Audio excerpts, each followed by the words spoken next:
Emily sneered at me after I announced my resignation, and I responded by maintaining a silent, steady gaze. Our conversation had revolved around the company's decision to cut labor costs, with particular disdain aimed at those supposedly exploiting overtime pay. Tom, too, seemed to relish the notion of trimming expenses. A week later, my phone incessantly rang with calls from the company. Upon answering, the president inquired sharply, "Who exactly are you?" I couldn't help but scoff mockingly at the president's question. In response, I introduced myself as Lily Johnson, a 59-year-old employee with 37 years of dedicated service since my college graduation.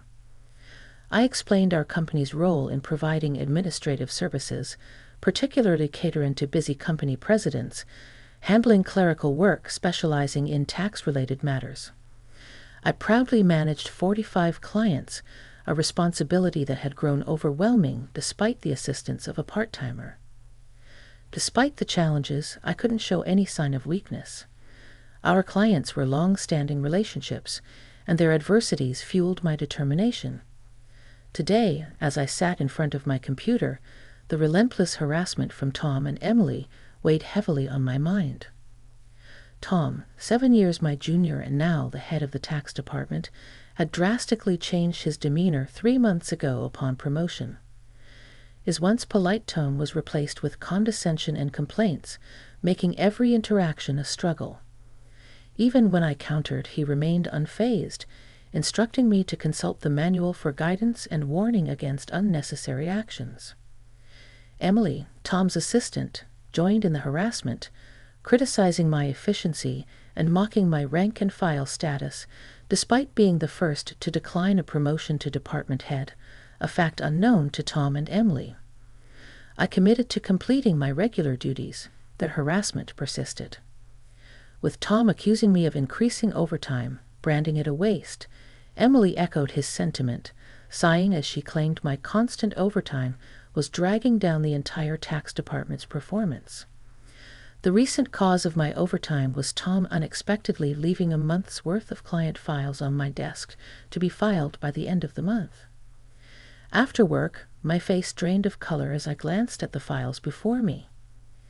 "Wait, these all have deadlines this month, right?" I uttered in confusion.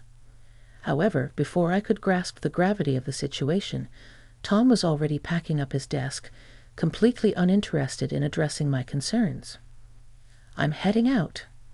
"Take care with that," he casually remarked as he swiftly left the office, leaving me with a pile of urgent tasks. Emily followed suit, adding insult to injury with a mocking laugh. The incredulity of the situation weighed on me, and I sighed heavily as I opened the client files scattered on my desk. To my dismay, some of the files were originally Emily's responsibility. The realization deepened my sigh. I understood why Tom had been subjecting me to relentless harassment. They wanted me to retire quickly. My extensive experience and deeper knowledge in taxation made me a preferred resource for other members of the tax department over Tom.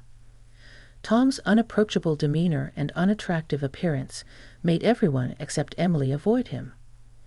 It seemed Emily's proximity to him was strategic, driven by Tom's preference for younger female employees. The shallow nature of their thinking sent a chill down my spine. Emily's harassment was not just a personal vendetta. She aimed to curry favor with Tom, the one evaluating the tax department's performance. Despite these challenges, I had to manage the declarations alongside preparing tax declarations for my assigned companies.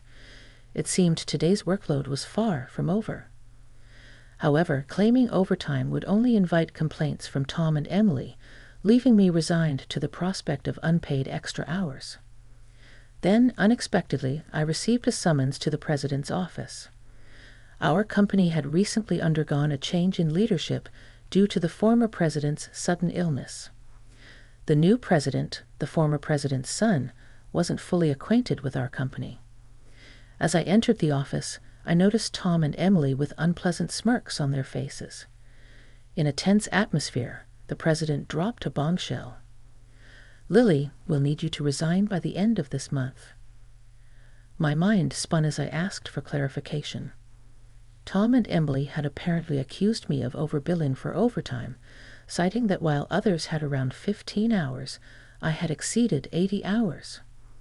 The president, oblivious to the true circumstances, seemed impressed with Tom and Emily's 0 overtime. The reality of the situation hit me. The inflated overtime was a result of doing Tom and Emily's work. However, revealing Tom's instructions would risk portraying it as my own inability to manage time effectively. I presented the facts, asserting that I hadn't overbilled for overtime, but struggled to finish my workload within regular hours. The president sighed deeply, expressing doubt but acknowledging the lack of evidence to pursue the matter further. Nevertheless, he insisted that they couldn't retain someone working at such a slow pace. Resigned to the situation, the president suggested my resignation, and it seemed his mind was made up. Told to leave the company I had devoted 37 years to, I felt a weariness settle in. Despite my dedication, the additional workload from Tom and Emily went unappreciated. I agreed to resign at the end of the month, acknowledging that I had already communicated my decision to the president. As I glanced at Tom and Emily, their vulgar smiles reflected satisfaction. Leaving the president's office, Emily taunted me with a sarcastic "thanks for quitting," her sneer cutting through. I responded with a silent stare, facing similar disdain from Tom, who shared his approval of cutting labor costs and labeled me as someone exploiting overtime pay. Observing their cheerful conversation, I pondered the handover process, creating documents for all my clients. I ensured proper farewells and appointments with those I could meet personally. Unable to schedule a meeting with the president, I resorted to letters to inform them of my successor. A week post-resignation, enjoying a moment of relaxation at home, my mobile phone rang. Seeing the company's call, I hesitated, having already completed social insurance procedures. However, persistent calls from both the company and Tom and Emily's personal mobiles led me to answer reluctantly. As I picked up, the president urgently spoke, asking, "Who exactly are you?" I couldn't help but mockingly reply, "Just an unemployed lady who resigned from the company, nothing else." In response, the president urgently explained the chaos since my departure, 49 calls to stop transactions with the company. He pleaded for my immediate return, revealing a sense of panic in his tone. Reluctantly, I rose from my seat and made my way back to the company. Upon my arrival, I found Tom and Emily waiting, their faces notably perturbed and dark circles underlining their weary eyes. Surprised by their drastic change in appearance, I inquired about what was happening.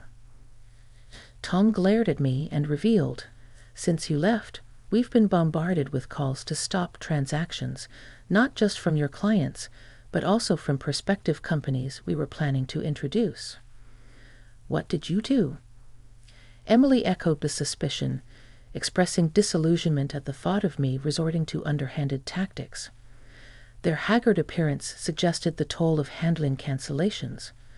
While I had not manipulated the clients, I had a hunch about the reason behind the transaction halts. Considering the inevitability of cancellations, I mumbled my thoughts aloud. Tom, however, accused me outright, insisting I had orchestrated something.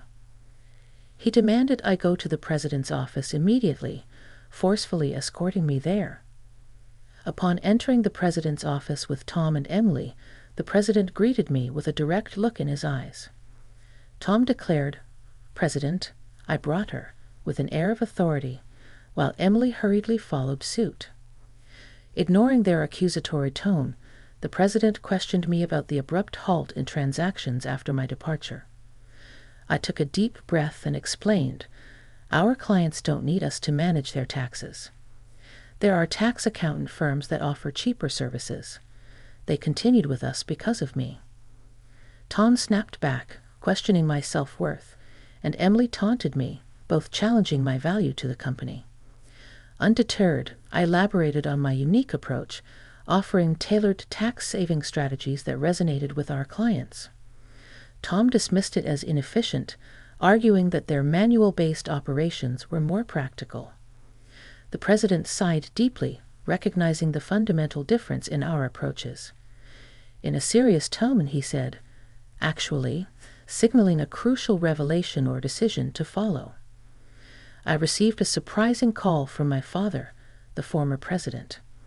It turns out that some clients who had stopped transactions went directly to Dad to negotiate on my behalf. I hadn't anticipated clients going to such lengths for me. Dad emphasized that the tax department thrived because of my contributions. Not only did I manage my clients efficiently, but I also supported my colleagues' clients, possessing knowledge that even Tom couldn't match. Dad disclosed that if I hadn't declined the promotion, I would have held a higher position than a department head by now. The current president expressed regret with a pained expression. Emily appeared shocked, probably grappling with the idea that I could have been her superior. The president apologized for making me resign initially and asked if I would consider revoking my resignation. According to Dad, I was indispensable to the company. While I appreciated the change in the president's perspective, I hesitated to accept. Tom interrupted our conversation, visibly upset, and protested the president's decision, questioning why I was chosen over him. Emily echoed his sentiments, praising Tom's leadership and expressing disbelief at the preference for me. The president then sternly addressed them, revealing that since my resignation, numerous complaints had been received from the tax department, suggesting they had been shifting their workload onto others. Tom's face turned pale as the president exposed the fact that he had been pushing the preparation of client declaration forms onto subordinates, including Emily's work for multiple clients. The president pointed out the irony, considering Tom had accused me of being a salary thief. Observing Tom and Emily's pale expressions, the president continued by revealing an alleged leak about their romantic involvement. Tom struggled to defend himself, claiming he was merely mentoring Emily as her superior.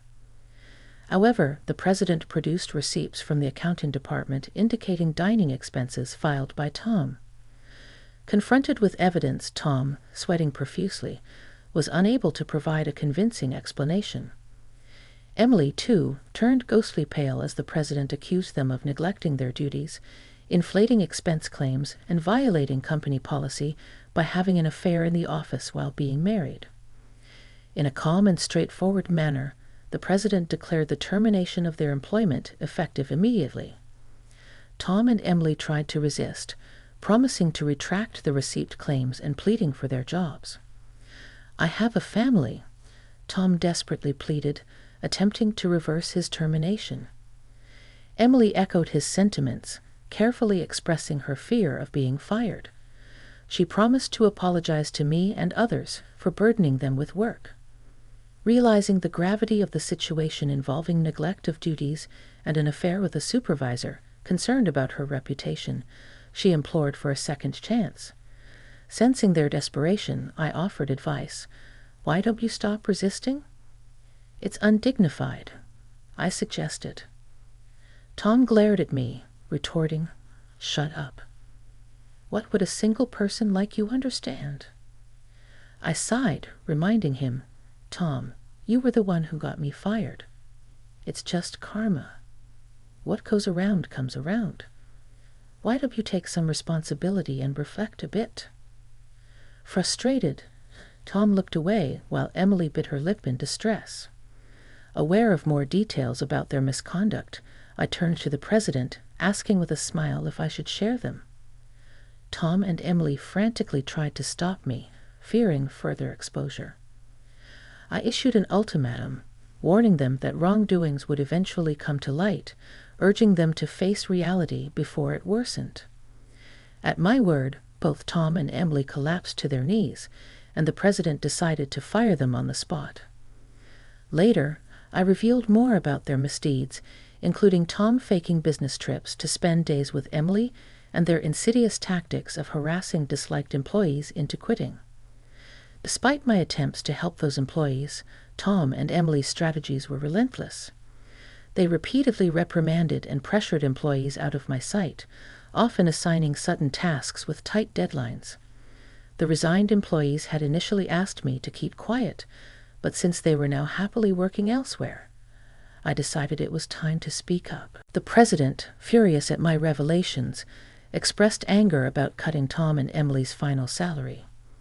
He planned to thoroughly investigate past inflated expense claims. Tom, with tears in his eyes, thanked the president not to cut his salary, fearing the impact on his family. As the truth unraveled, Tom's affair with Emily came to light, leading to Tom's divorce. The two now face claims for compensation in the divorce lawsuit, marking the consequential aftermath of their actions. I became aware of the situation when Tom reached out to me, seeking assistance in persuading the president to reconsider their firing. Emily and Tom found themselves in dire straits. Despite their efforts, they struggled to secure new jobs in the tax industry. The industry's close-knit nature meant that word of their misdeeds spread rapidly, making potential employers hesitant to hire them. Desperate for income to cover divorce compensation and living expenses, they resorted to day labor at construction sites, a stark departure from their previous office roles. Emily would often call me in tears, pleading for help. "Lily, please help. I only wanted a better life, and I never truly liked Tom," she'd cry. However, I couldn't ignore the fact that their predicament was a consequence of their actions. Many, including myself, had been impacted by their behavior. I reminded Emily that the consequences were a result of her choices. "You can't unring a bell," I told her firmly. Facing hardships was the consequence of her decisions. Emily's despair echoed through her protests. Despite her regrets, the outcome remained unchanged. As for me, I chose to distance myself from the chaos of the corporate world. Despite the president's pleas for my return, I declined. Once told to resign, I had no desire to return. Instead, I found solace in assisting at a friend's tax office, supplementing my income and enjoying a more relaxed lifestyle. In the future, I entertained the idea of starting my own office where I could serve my clients without the constraints of corporate bureaucracy. In my own space, I could fully dedicate myself to my clients' needs as a tax accountant. I aspire to be on equal footing with my clients, providing service without superiority. This marked the beginning of a new chapter in my life, one filled with excitement and opportunities to pursue what truly mattered to me. My second life had just begun, and I eagerly anticipated the journey ahead.